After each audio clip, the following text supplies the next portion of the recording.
మంచిని మంచిగానే చెప్పుకోవాలి, చెడుని చెడుగానే చెప్పుకోవాలి. లోకేష్ నిన్న తెలుగుదేశం పార్టీ కార్యాలయానికి వెళ్ళటం, నాన్న ఆదేశాలు ఇమ్మీడియట్‌గా అమలు చేసిన కొడుగ్గా, అట్ ద సేమ్ టైమ్ మదన పడుతున్నటువంటి కార్యకర్తలకి కరెక్ట్ అయినటువంటి స మందుగా వెళ్ళాడు. అట్ ద సేమ్ టైమ్ వాళ్ళకందరికీ సంతోషాన్నిచ్చాడు. మళ్ళీ నెక్స్ట్ వీక్ చేస్తన్నాడు. అసలు విషయాన్ని కనిపెట్టారు. అందులో భాగంగా ఎమ్మెల్యేలు ఎవడు పట్టించుకోవట్లేదు. ఎవడు పని ఆడు చేసుకున్నాడు. ఎవడు స్వార్థం వాడు ఉంటున్నాడు. ప్రజల సమస్యలు ఎవడు పట్టించుకోవట్లేదు అన్నది తేలింది. అందుకని ఇంతమంది రాష్ట్ర కార్యాలయానికి రావాల్సి వస్తుందని తేలింది. వెంటనే వాళ్ళందరినీ మందలించారు. అందరు ఎమ్మెల్యేలు ఖచ్చితంగా ఎందుకు దర్బార్లు పెట్టట్లేదని ప్రశ్నించడంతో అదొక ఇష్యూ అయింది.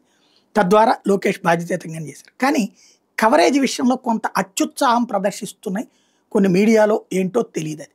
ఎందుకంటే 4 గంటల్లో 4000 సమస్యలు విన్నారు అన్నటువంటి సాధ్యమవుతుందా?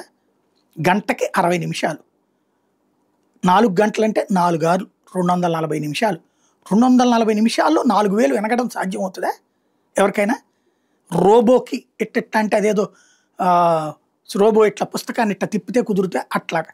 ఓ మనిషితో మాట్లాడడానికి, కనీసం విషయం తెలుసుకోవడానికి, కనుక్కోవడానికి ఓ 10 నిమిషాలు పడుతుంది. మేబీ 4000 వినత పత్రాలు ఆయనతో వెళ్ళిన బృందం తీసుకుని ఉంటుంది. దాన్ని సాగ్రిగేట్ చేసి ఆ బృందం పనిచేసి ఉంటుంది. స్వయంగా లోకేషే పరిశీలించారు 4000 అంటే 4 గంటల్లో అంటే అది కొంచెం అసహ్యంగా ఉంటుంది. మనం ప్రజలకి ఎక్కువ అతిగా చూపించొద్దు. వాస్తవం ఏంటో చెప్పండి. పర్ఫెక్ట్‌గా చెప్పండి లోకేష్ విషయంలో. అది బావుంటుంది.